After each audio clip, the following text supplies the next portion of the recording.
what are we to do? It's a question that you might be wrestling with or struggling with, as so much stuff is happening in our world and in our lives. There's so much pressure and stress, worry, fear, and anxiety. We can look at our lives, we can look at the world, and we can ask the question, what are we supposed to do? Sometimes we don't just ask ourselves that question, we ask God that question. God, what are we going to do?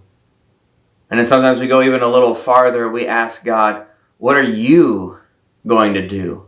God, when are you going to show up? When are you going to do something about this problem, this situation, this pain, this division, this sin, this brokenness that we're all experiencing? And there's this powerful story in the Old Testament with a prophet named Elisha.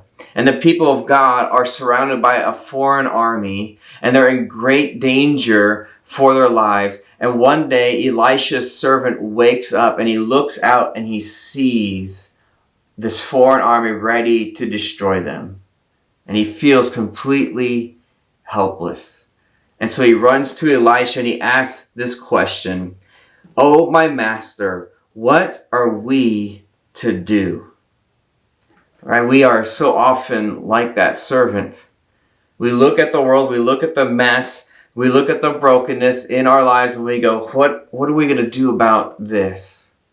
How are we going to get out of this situation? How is this circumstance going to change?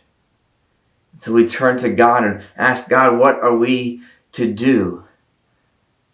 And quite honestly, we're often left feeling helpless. Wow, I don't feel like I can do anything.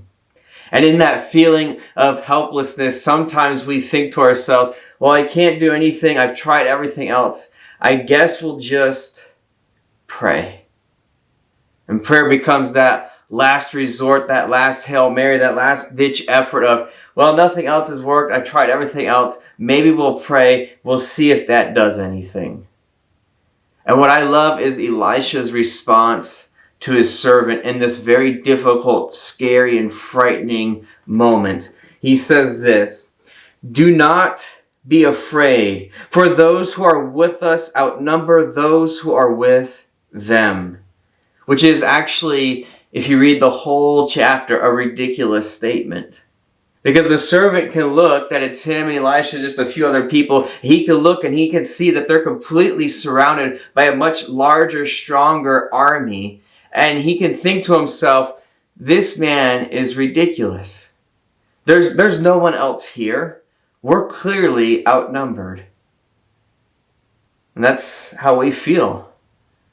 We can feel overwhelmed. We can feel defeated. We can feel discouraged. We can think, oh, what's the point of praying? Like, fear not. There's everything in the world to be afraid of right now. And then Elisha does what we so often does. He prays. But he prays in a very unique way. We often pray, God, please do something. Please, God, will you do this? Will you show up? Will you do that? Will you change this? And what I love is that Elisha doesn't ask God to do something. He doesn't ask God to do a miracle because Elisha knows that God is always at work. Sometimes when we look out and we feel so surrounded and overwhelmed, we pray in a way that makes it feel and sound like we don't think God is at work. It's like, okay, God, you've been taking a break and that's why things have gotten so horrible for me. So difficult, so hard for my family. So if you could get back on the job, if you could start working again, if you could do something again, that would be great. But Elisha prays in a different way because Elisha knows and believes that God is always at work for his people. And so it says, Elisha prayed, "Lord, please open my servant's eyes and let him see." So the Lord opened the servant's eyes, and he saw that the mountain was covered with horses and chariots of fire all around Elisha. I love that Elisha's prayer is not, God, will you get back to work? Will you start doing something to make a difference? His prayer was, open his eyes so he can see, God, how you're already at work protecting and defending and moving on behalf of your people. And I believe we need to pray like that. Because one of the things that Satan loves to do is get us into this thinking and this mindset of negativity and discouragement, and thinking we're completely surrounded, it's all over, there's too much mess, there's too much brokenness, there's too much sin, God's not doing anything. And instead, we need to pray to fight against that lie of Satan and ask God, give us eyes to see what you're already doing. Help us to see how you're already defending and protecting and working on behalf of your people against all the sin and evil and wickedness and brokenness of the world.